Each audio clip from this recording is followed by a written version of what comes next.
Welcome students, S N Bose physics academy की तरफ से आपका स्वागत है। तो आज अपन 28 फरवरी को विज्ञान दिवस है वो मना रहे हैं। अपनी एकेडमी का नाम ही है, फिजिक्स से अपन रिलेटेड है सभी। S N Bose physics academy Satyendra Nath Bose के नाम से अपने एकेडमी का नाम रखा है। और आज विज्ञान दिवस है तो स्वाभाविक रूप से अपन सभी को इसको मनाना चाहिए। विज्ञान का क्या इफेक्ट होता है, अब क्या इफेक्ट होता है ये तो आप देख सकते हैं कि अपन कहते हैं कि आदिम युग था, कभी जो मनुष्य था वो भूखा नंगा घूमता था, ना उसके पास अग्नि थी ना और कुछ था, तो पहनने के लिए क्या काम में लेता था, पेड़ों के अंदर या गुफाओं में छिपता था और कच्चा मांस खाता था, ऐसा अपन मानते हैं। आज कितनी टेक्नोलॉजी बढ़ गई है, तो ये टेक्नोलॉजी जो बढ़ना है ये किसका परिणाम है? ये आपकी साइंस ही तो कहती है। भाई आपके पास धातु था, एक कटोरी थी, तो कटोरी थी और आज उसको कितना शेप दे दिया। आप अलग अलग मेटल्स के बारे में कहें तो कितने टाइप्स के मेटल्स हमारे पास में। आज हम पक्षी की तरह आसमान में उड़ सकते हैं और मछली की तरह पानी में तैर सकते हैं और हवा से बातें करते हुए अपन किसी भी साधन में जा सकते हैं। तो ये किसकी देन है? ये विज्ञान की तो देन है। किसी भी धर्म में चले जाओ आप, तो धर्म है वो साइंटिफिक क्या इतना है क्या, इसके बारे में सोचना पड़ता है, क्योंकि सभी में कोई ना कोई अंधविश्वास कहीं ना कहीं जुड़ी है। वास्तव में कुछ ना कुछ साइंटिफिक तो होता है, ऐसा तो अपन नहीं कह सकते, लेकिन विज्ञान मनुष्य जीवन को उन्नत बनाने का एक तरीका है, एक पैमाना है जो उसे पूर्ण विकसित कर सकता है। हम आराम से रह सकते हैं।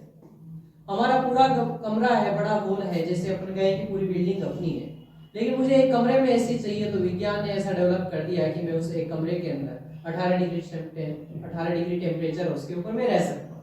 किसके कारण? कभी सोचा है आपने किसका है ये देन? किसकी है? तो विज्ञान की देन है। और राष्ट्रीय विज्ञान दिवस, आज हम नोबेल प्राइज के लिए तरसते हैं। इतना बड़ा हर साल नोबेल मिलते हैं, लेकिन भारत का कहीं भी नाम नहीं आता, रिसर्च में कहीं नाम नहीं आता। सोचा है उसका कारण क्या है? क्योंकि ये जितने जितने बड़े बड़े इंस्टीट्यूट हैं, सब नाम के इंस्टीट्यूट हैं, कोई रिसर्च नहीं करवाता। केवल रिसर्च कागजों में हो।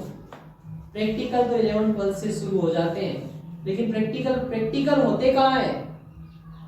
सब 50 नंबर में से 48 सोचते हैं और ये मानने लगते हैं कि मेरा जन्मसिद्ध अधिकार है 50 नंबर लेने का। तो अरे फीस दी है ना, तो पूरा देना चाहिए मुझे नंबर। हम प्रैक्टिकल करने में इंटरेस्ट नहीं रखते, अपना इंटरेस्ट केवल नंबरों पर रह गया, और उसका रिजल्ट है कि हमारे पास में अभी भी नोबेल के लिए तरसते हैं। लेकिन सीवी रमन जो हमारे साइंटिस्ट थे, उन्होंने 1930 में जब भारत गुलाम था उस समय भी इस भारत का लोहा मनवाया है, और 1930 में पहला नोबेल प्राइज उनको मिला था। रमन स्पेक्ट्रा के लिए जाना जाता है। तो उस चीज को हम जाने, जो आज की युवा पीढ़ी है वो जाने कि उस समय भी अपने को नोबेल मिला था, लेकिन आजादी के बाद नोबेल के लिए हम 21वीं सदी में चले गए, लेकिन नोबेल हमारे पास नहीं। तो हम ऐसा रिसर्च करें, ऐसा डेवलप करें, उसके लिए राष्ट्रीय विज्ञान दिवस भारत सरकार की ओर से मनाया जाता है। तो जिन्होंने ऐसा सोचा, उस सोच के लिए हम धन्यवाद देते हैं सरकारों को। और आपके अंदर भी इंटरेस्ट इसका साइंस का जगे, तो इसके लिए छोटे मोटे प्रैक्टिकल अभी आप देखेंगे यहाँ पर, जो अपन साधारण से कर सकते हैं, घर पर भी कर सकते हैं, और आपको सरप्राइज होगा कि ऐसा भी होता है। तो उसके लिए मैं बेरोजी सर को आमंत्रित करता हूँ कि वो आपको ये प्रैक्टिकल बताए। बहुत बहुत धन्यवाद मैनेजर सरकार। जैसे मैंने कुछ नया नहीं किया है, बस अपने घरेलू जो काम आने वाले जो नुस्खे हैं वही अपनाए हैं। और 10th लेवल की जो साइंस है उसमें जो केमिस्ट्री के जो चैप्टर्स है उनसे मैंने थोड़ा थोड़ा कॉन्सेप्ट लिया है। तो देखिए, सबसे पहले हम बात करते हैं इंडिकेटर की, और जिसमें आपको हल्दी दिख रही है, और हल्दी का ये विलियन मैंने लिया। इसमें मैंने साबुन का पानी लिया है, और साबुन में आता है कास्टिक सोडा। बोले तो कास्टिक सोडा यदि वाटर में डिसॉल्व हो जाएगा तो ये NaOH सोडियम हाइड्रोक्साइड बना लेता है, और डाइल्यूट NaOH है। और ये अपने पास में हल्दी है जो एक इंडिकेटर का कार्य करती है, या फिर सूचक का कार्य करती है, प्राकृतिक सूचक नेचुरल इंडिकेटर का कार्य करती है। अब देखिए, जैसे इनको मिलाएंगे तो इसका कलर है वो चेंज हो जाएगा। और कलर चेंज हुआ, इसका मतलब हमें पता चल गया कि भाई ये बेस था। और हल्दी का जो कलर था पहले पीला था, अब कैसा हो गया, लाल भूरा रंग हो गया इसका। अब देखिए, यदि बेस का जो इफेक्ट है उसको कम करना है तो हम किसका यूज करते हैं भाई, एसिड का। और ये एसिड है अपना, जो नींबू का रस था उसमें सिट्रिक एसिड होता है और इसकी जो पीएच है वो 2.2 होती है। जैसे इसको मिलाएंगे ये वापस पीला हो जाएगा और हम ये कह सकते हैं कि इसने जो NaOH था, कास्टिक सोडा था, इसके इफेक्ट को क्या कर दिया, वापस से कम कर दिया। तो इस तरीके से आपके दो चीज समझ में आई, एक न्यूट्रलाइजेशन रिएक्शन, जो रिएक्शन एसिड और बेस के बिटवीन होती है, और वो जो सॉल्ट और वाटर बनता है। ये दूसरी बात, इंडिकेटर, जिनमें अपने जो नेचुरल जो इंडिकेटर था, प्राकृतिक सूचक था, इसके बारे में हमने पढ़ा। फिर उसके बाद में हम सोडा अम्ल अग्निशामक के बारे में पढ़ते हैं और उसमें यह आता है कि सोडा है वो अम्ल के साथ में अभिक्रिया कर लेता है और कार्बन डाइऑक्साइड गैस देता है। तो देखिए, ठीक उसी प्रकार हम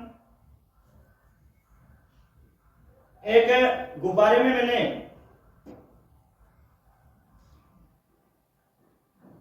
sodium bicarbonate, sodium hydrogen carbonate लिया था और जो ये दवात है, दवात चाय की जो बोतल है, सॉरी, या फिर जो बोतल है प्लास्टिक की, इस प्लास्टिक की बोतल में मैंने नींबू का रस इसमें डाला था। तो देखो, जैसे ही अम्ल इस NaHCO3 सोडियम हाइड्रोजन कार्बोनेट के साथ में रिएक्ट करता है तो कार्बन डाइऑक्साइड गैस और जल बनता है और उस कार्बन डाइऑक्साइड गैस के कारण ये गुब्बारा फूल रहा है। तो अब हमने महसूस किया कि वास्तव में कोई तो गैस रिप्रोड्यूस हुई है और वो गैस क्या कर रही है, जो गुब्बारे को फुला रही है, तो वो कार्बन डाइऑक्साइड गैस है। अब देखिए, अगला जो मैंने बीकर लिया है, इस बीकर में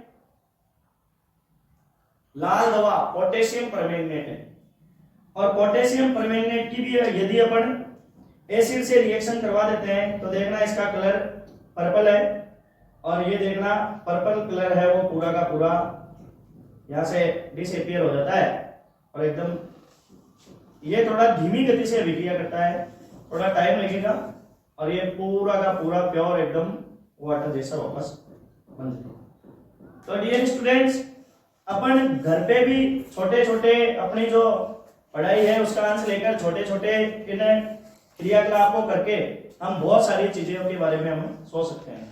मैं आपको बताता हूं, जो मंगल मिशन 2 जब गया था, मंगल मिशन जब गया, मंगलयान जब यहां से भेजा गया तो उसमें एक सामान्य सी होम साइंस उसमें लगाई गई, जो कि जैसे कई बार हम पूड़ी निकालते हैं, तेल गर्म रहता है और उसको हम बंद कर देते हैं, मतलब मान लो पूरा का पूरा स्टोव बंद हो गया या किसी कारणवश आपका गैस खत्म हो गया और 2-3 पूड़ियां बच गई तो वो उससे तली जा सकती है आसानी से।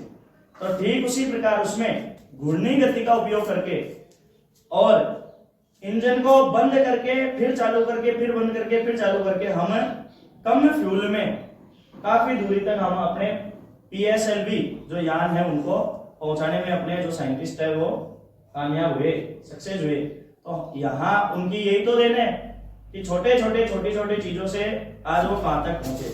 और भारत तो ज्ञान विज्ञान में शुरू से ही आगे था। जो अग्रसेन ऋषि थे उन्होंने सबसे पहले बैटरी बनाई, दुनिया को सबसे पहले केमिकल चेंजेस से केमिकल जो एनर्जी है उसको इलेक्ट्रिकल एनर्जी में चेंज करने का कार्य उन्होंने सबसे पहले किया।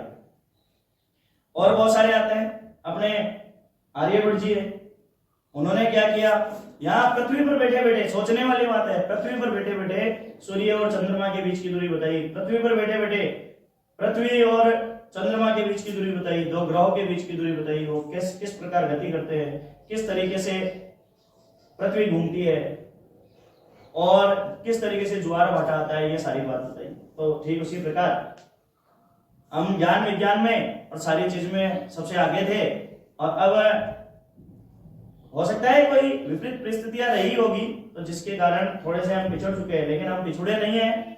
आज भी हमारे जो साइंटिस्ट है उन्होंने बहुत ज्यादा वर्क किया है और कर रहे हैं। तो आपको मैं प्रेरणा यही देना चाहूंगा कि रटे नहीं, समझे, कॉन्सेप्ट क्लियर करें। और एक बात, किस्मत वालों को उतना ही मिलता है जितना मेहनत करने वाले छोड़ देते हैं। जय हिंद।